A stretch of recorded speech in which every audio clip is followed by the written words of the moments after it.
May I ask a really quick question? Yeah. When I meditate, and I've noticed for myself that sometimes I experience a physical sensation where my body will actually move. Good. That means you are in alignment enough that you are the receiver of the impulse to move. You are the receiver of the impulse to move. That means you're in the receiving mode. So just sit there. Now, don't try to make something up. Don't try to think of powerful thought. Ooh, I'm going to save the world. Don't get your mind in the way. As the woman said to her child, shut up. Just be still and be the receiver of the impulse. Be the receiver of the impulse. You are all the time. You're the receiver of impulses when you drive. You're the receiver of impulses when you yawn. You are the receiver of impulses when you sneeze. You are the receiver of impulses when you breathe. You are the receiver of impulses all the time. You just don't know that you are.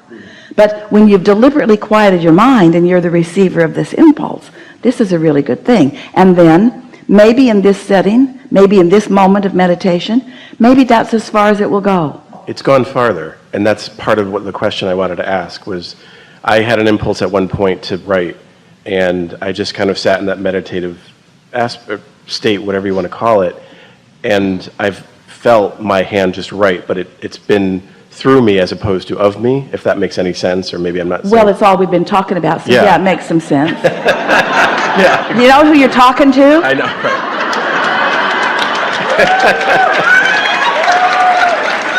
Indeed.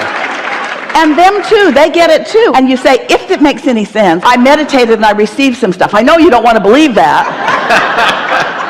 47 minutes, that's what we've been talking about for 47 minutes. Oh, I do love you. I so love you. It's happened now for a while, and I've been wanting to talk to you about it because... But we want to talk to you about something else. Yes, yes, yes, yes, yes. But we want you to be the receiver. You're talking to us about something that you want to soothe or to be different, and we want you to understand that, and this is the most important thing. You all think that when you sit to meditate, the source is going to write a book through you that's going to change the world. Well, okay, maybe. It could happen. It could happen. But don't you have other things also that you want to receive about? Yes. Like everything? Yeah. And so why does it always have to go to, oh yeah, I sat and meditated and now I'm writing a book? Why can't it be, I meditated and I got a thought and I followed it through and a wonderful thing happens? And I meditated and I got a thought and I followed it through and something else. Why can't it be, source is guiding me in what feels like a magic carpet ride to the fulfillment of my existence? In other words, to the fulfillment of my beingness. You get what we're getting at. Let your alignment keep you joyful. There isn't anything more important than that you feel good and that you be happy, because this world is going to keep going on. It's set up perfectly. There's always going to be contrast, and there's always going to be those like you who are always going to be asking for more. So you're always going to be launching more into this vortex, and so evolution and expansion is going to continue to be. The evolution of all species is about this. And there will always be source answering that, and there will always be new children who receive, and the beasts of your planet who receive, and some of you who deliberately receive. In other words, it's always going to be okay. It's always going to be okay. We don't need to write books, and you don't need to receive books on how to keep this all going on, because it's all always going to go on. This is only about you being joyful while it goes on. This is about you not waiting until you croak to finally put yourself in the receiving mode. This is about being in your body, in the same body that did the asking, and in this body do the receiving, so that you get to witness the evolution of the things that you've been asking for. Nothing is more exhilarating than to witness these thoughts turning to things, these vibrations turning to thoughts, and these thoughts turning to things.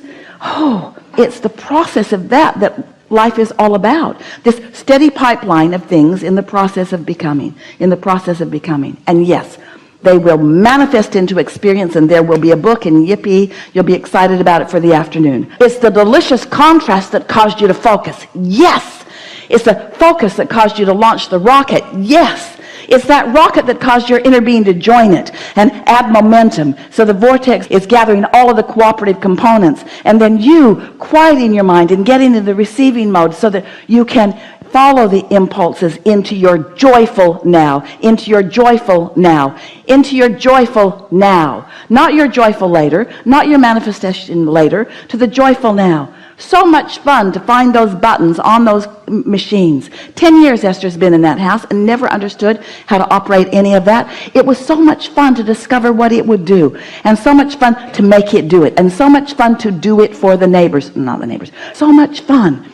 But even more fun when she realized it was leading to this and this and this and this and this. And that's a story that will continue to go on for years after year after year after year after year after year after year. The satisfaction of that becoming will never come to an end in Esther's lifetime. It's just going to get better and better and better and better and better as she continues to hear and receive the stories from her new friend and the success that he is now having. You see what we're getting at? Yes. There's no ending to this now joy. But we want you to get fixated on the now joy, not the later joy. On the now open valve, not the later open valve. On the how I feel now, not how I feel will affect what comes later.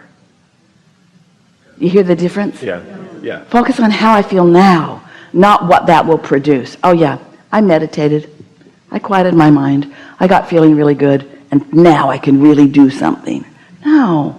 Because the minute you turn toward your ulterior motive of doing something with it, now you're back into focusing on what is, and you stop the whole flow of all of that, you see. Yeah. Do we make you sound like you are puppets on a string? You are not. Because you're running the show. You came. You're the leading edge. You're in the contrast. You're making the decisions.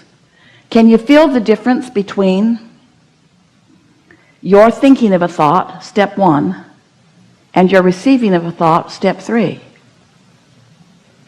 We'll wait until you figure that out.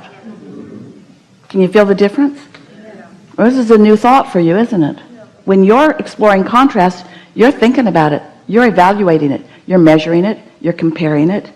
You're choosing from one thing and another. In other words, you're contemplating it. Your thinking mechanism is really involved when you're in that contrasting mode. But once you've launched that rocket, and once Source has hold of it, don't you think it would be a good idea for you to listen in to see what Source thinks about it, and to see what resources have been gathered up for you, a steady stream of them? So it's like Source says, all right, we've got a beat on what you want, and you can keep exploring life, and you can keep amending your desire, and we'll keep feeding to you impulses and suggestions about how you might enjoy the evolution of this desire the most. Not how you can get to it the fastest, not how you can justify your existence by getting rid of this problem, how you can enjoy the unfolding of this desire the most. It's like the new ice cream store opened. Oh, they have so many beautiful things to choose from. And so you look and you choose and you get it, and then do you scarf it as fast as you can? Do you have an ice cream eating contest? Let's see who can make it disappear the faster. Or do you lick it and savor it and slow it down? Do you savor it? Do you make it last as long as you can? Do you enjoy it? That's what your inner being wishes for you on this journey. Let's just play with this for a minute. So let's say, it's not like this, but let's pretend just for a moment. Let's pretend that it took you 5 years of contrast to ask for something. It's not like that, but let's just say, just for, and now you've asked, and now you want it to manifest all of a sudden. No. You want it to manifest slowly and continue to surprise and delight you with every stage of its evolution. You want to feel in on it, don't you? Yeah. You are too impatient to really understand what we're getting at here. Really, to be fair, until you've meditated every day for a while, we're talking maybe 30 days, might be sooner, but maybe 30 days, so that you really know that you're in the receiving mode, and you receive a thought that's so compelling that you just can't not follow it. And then it leads to something and leads to something and leads to something.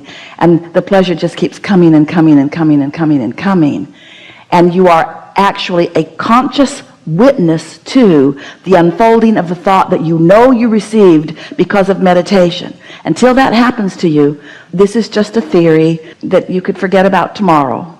But once you actually begin meditating deliberately and are acknowledging even during meditation, this must be the receiving mode because I am chilled. And then an impulse or a thought comes and you know for sure that you received it. And then the impulse is strong enough because you've been in a state of non-resistance so that the impetus, the momentum of the thought of source has enough momentum going that your impulse to act on it is strong enough, and you do, and you witness the result of that successful receiving mode, that successful download of important information from broader perspective who knows about you and loves you so much. Once you start doing that, then you'll say, the magic is back in my life. Then you'll say, I'm invincible. Then you'll say, bring it on, contrast, because I just love having a new thought, because all I got to do is put it over there in the vortex machine, and the vortex machine will attract all the cooperative components, and when it's ready for me, source will tell me, and I'll be ready for source to tell me, because I'm ready every day for source to tell me. I don't just meditate occasionally. Yeah, I have meditated. You said I've meditated. I am a meditator. I meditate every day. Every day I put myself in the receiving mode. Every day I know source has something to give me. Every day I'm ready to receive what I'm most ready to receive. Every day I'm as ready as I'm ready, and I'm only as ready as I'm ready, and I don't know how ready I am, but I'm ready enough, and I don't know how ready that really is, but I'm ready enough to sit and see how ready I am. I don't know how ready I am. Esther was ready enough to want to move her furniture around. And if someone had said, what are you doing today? And Esther had said, I'm moving all of the furniture around in 2 houses. I'm moving the furniture around. They would have said, is that the most productive thing that you can think of to do today? Are there other more productive things that you might do? Isn't there a book you might write? Don't you want to save humanity in some way? Really? Oh yeah, I want to do all of those things. But what I really want to do is just move this furniture around. Well, isn't there something else that would be more important for you to do? Maybe, but I can't think of it right now. All I want to do is just move this furniture around. It's all I want to do. I cannot not move this furniture around. Moving this furniture around just sounds like the best idea I've ever had. Want to go on vacation? No, I want to move the furniture around. Want to go to lunch? No, I want to move the furniture around. Want to write a book? What? Doesn't matter. No one could offer anything. Fortunately, she was alone and no one was offering anything to her. But what we're getting at is you have to be committed to, not committed. You have to be committed to following the impulse when it comes. And then when you begin making the association between the impulse that came and the way it felt and the results of it, as you begin witnessing thoughts turning to things, then you will know that you're onto something really important. We think this is a really good time for a segment of refreshment.